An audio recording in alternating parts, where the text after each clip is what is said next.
Let me begin by thanking our friends and colleagues here at the Queen's University for being such generous and gracious hosts.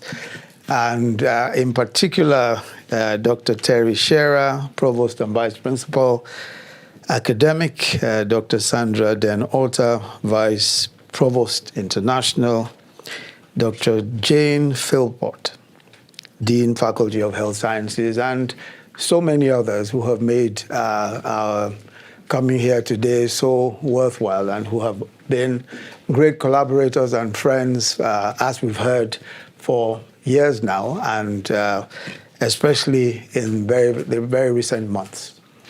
We've just had some conversations on some of the incredible work that Queen's, through the Faculty of Education, the Center for Social Impact, and 1 Million Teachers program is doing in Nigeria with various Nigerian entities, for which we are, of course, deeply grateful. And we're also excited about the prospects of deepening existing and future collaboration. And you've heard a lot already about what has been done. And frankly, it's just the tip of the iceberg. If you actually look at what achievements have been made, is really quite something to talk about. But today I'm going to speak briefly on another subject, which is Africa and climate justice. Africa and climate justice. Perhaps one should begin really by stating the obvious, which is that climate change is perhaps the most significant global existential threat today, and will be so for a while to come. And the frightening signals are everywhere. Wildfires, unprecedented heat waves, massive floods, droughts, biodiversity loss, melting polar ice caps, desertification, rising water levels, and all of the disastrous socioeconomic implications and impacts of that. So the obvious, if difficult solution to the crisis is to stop carbon emissions and use green energy. The staple wisdom is that fossil fuels in particular are some of the worst pollutants. So that being the case, it is proposed that countries and corporations should quickly reduce these high pollutants and instead use renewable energy such as solar, wind, hydro, and biofuels, and completely stop the use of these carbon emitters by the agreed dates, 2050, and for those for Nigeria and other countries, we say 2060. Nigeria says 2060. That's our target. But the second point, and this introduces what some describe as the energy conundrum. It is that developing countries, and especially sub-Saharan Africa, there are two, not one, existential threat. Aside from the climate crisis, we have the challenge of extreme poverty and its implications for disease, for malnutrition, and premature mortality. Now, energy poverty or lack of access to energy is at the heart of poverty in Africa. So just as the world has made commitments to reduce global warming, the world has also agreed to 17 Sustainable Development Goals that are built on the critical principle of leaving no one behind. In addition, sustainable development and poverty eradication are enshrined in the relevant global treaties, including the Paris Agreements, of course, the climate agreements. These considerations that I've mentioned are at the heart of what is loosely described as a just and equitable transition, or what some would describe as climate justice, perhaps more broadly. To elaborate on its contours, the notion of climate justice insists that in addition to discussions on greenhouse gas emissions and the need to reduce them, we also recognize that climate change is an inherently social issue with important social justice implications. So then, we need to reframe our climate action paradigm from merely a technical effort to cut emissions to an approach that places people and addressing social inequality at the center of our efforts. So this is based on the reality that while climate change is already affecting every inhabited region across the globe, and no place on Earth will be immune to its effects by and large, the impact will be different across regions and across groups. In particular, the poor and the vulnerable, largely in developing countries, will be the first to suffer, and of course are already the first to suffer, and the worst hit by the effects of climate change, even though they are the least culpable for the climate crisis. So the World Bank estimates, for instance, that high-income countries that are home to 14% of the global population today are actually responsible for 44% of cumulative CO2 emissions, while Africa, at barely 3 to 4% of global emissions, contributes the least of any global region to emissions.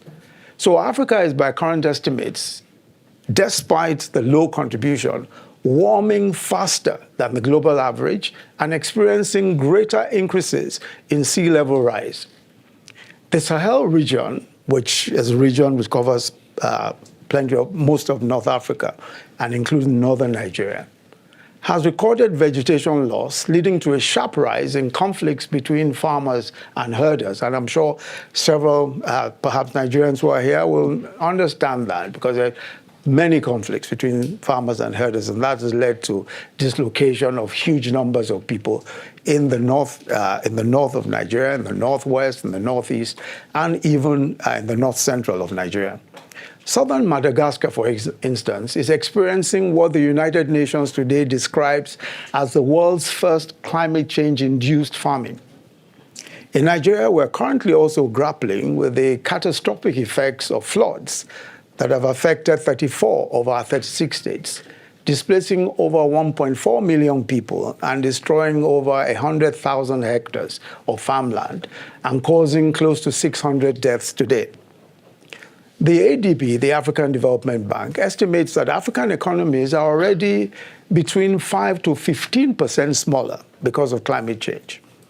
Besides, climate change as a threat multiplier is more evident in Africa than in any other region.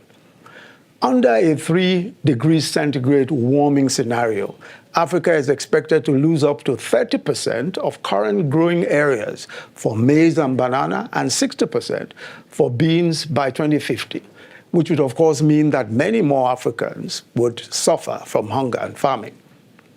With the largest number of jobs in Africa being in the agricultural sector, reduced crop productivity will worsen unemployment gaps on the continent and result in grave socioeconomic consequences. Parallels of these multiplier effects can be drawn in other sectors, health to shelter and security. But a prime example, and I want to just focus on this briefly, a prime example of the confluence of many of the themes that I've already highlighted is the global energy transition, Energy consumed for electricity, for heat and transport is the largest single source of greenhouse gas emissions. This is over 70% of global emissions. So for electricity, heat, and transport, that is 70% of global emissions today. So reducing emissions from the energy sector is crucial for limiting warming to the 1.5 degrees centigrade above pre-industrial levels. That is the target. But the energy sector is one of the starkest examples of global inequality. In 2020, sub-Saharan Africa had about 52% of its population, that's 568 million people, without access to electricity. On the other hand, most developed countries, of course, have 100% energy access. Over 1.3 billion people in Africa are serviced by an installed capacity of 244 gigawatts of power, which is less than the 248 gigawatt system for Germany's population of 83 million people. Sub-Saharan Africa remains the only region in which the number of people without access to clean cooking fuels and technologies is rising. 19 of the 20 countries with the lowest clean cooking access rates are in Africa.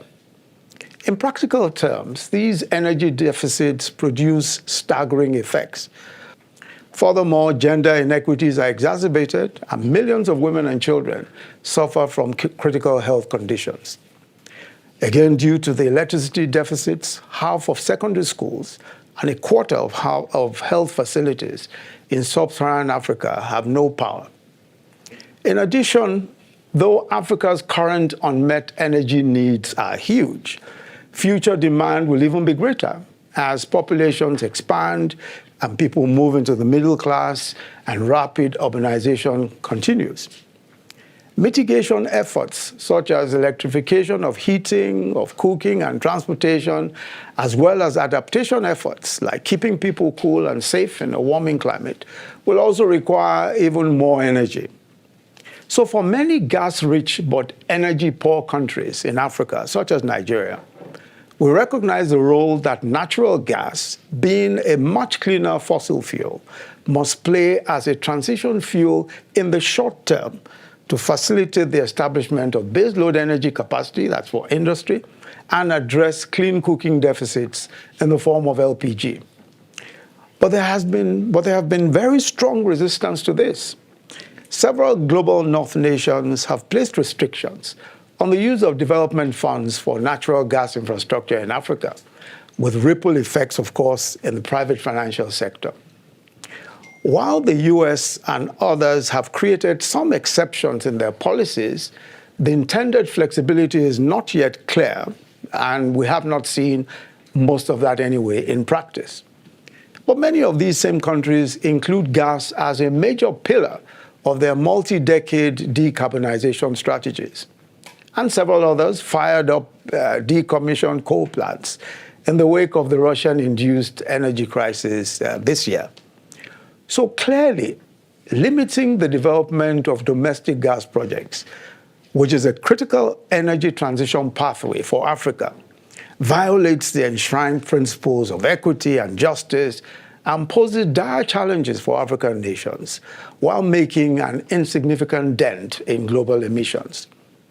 So even if we triple electricity consumption in African countries, aside from South Africa, that is, solely through the use of natural gas, this would add just 0.6% to global emissions. And just recently, an International Energy Agency study, just this year, shows that more than 5 trillion cubic meters of gas resources have been discovered to date in Africa, which have not yet been approved for development.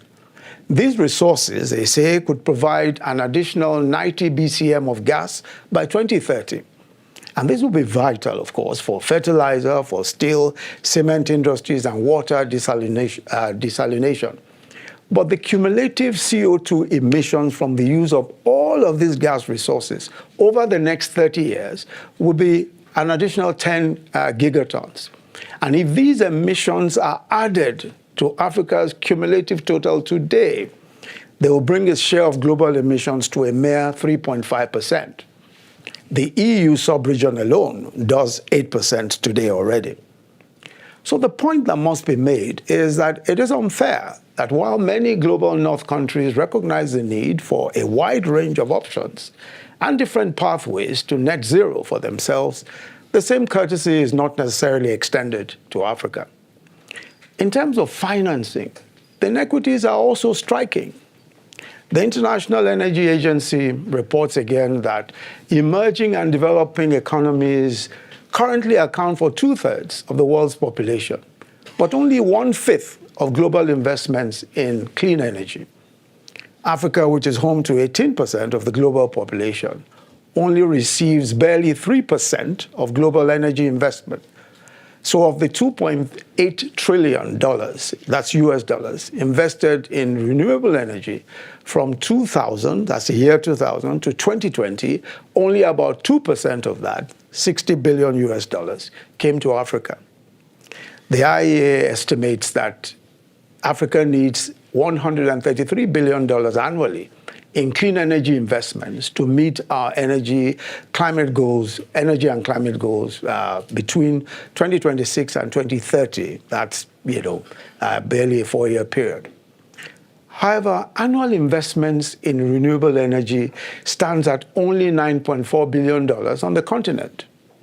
Additionally, for African countries, the cost of finance and perceived investment risk remains significantly higher than for developed economies despite the vast improvements in stability and governance. This affects all energy investments, but it is more critical in the case of renewables like solar, like wind, and battery storage, because these are all heavily weighted towards upfront capital expenditure. In all of this, I think that one should emphasize that developing economies have not shown themselves to seek a free pass when it comes to climate action. There is more than sufficient evidence of their commitment to developing climate-sensitive, locally grounded transition pathways, as many of us have done with our NDCs, our national determined contributions. There are also regional initiatives like the Great Green Wall Initiative, which is an African initiative. The original vision was to create a wall of trees against desertification in the Sahel and the Horn of Africa, across North Africa. But it has grown into a variety of sustainable land use practices designed to combat climate change and desertification and to address food insecurity and poverty. And recently, Nigeria launched our Energy Transition Plan, which outlines pathways to universal energy access by 2030 and net zero by 2060. And one of the programs identified to kickstart our energy transition program is our flagship large-scale decentralized solar program, and we call it the Solar Power Nigeria Project, which seeks to electrify 5 million homes and 25 million people using solar home systems and mini-grids. And we estimate that it will create about 250,000 jobs in the process. So far, we've gone some ways with that. We're close to 500,000, but we think that that will be accelerated in the next year.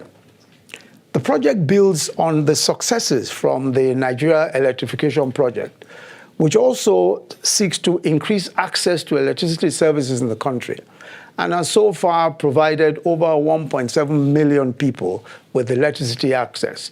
So there's a lot of work going on in solar power in particular. We're not doing very much yet in wind, but there's a lot of work in solar power. On the data side, the federal government, in partnership with C4All and Global Energy Alliance for People and Planet, launched our integrated energy planning tool earlier this year.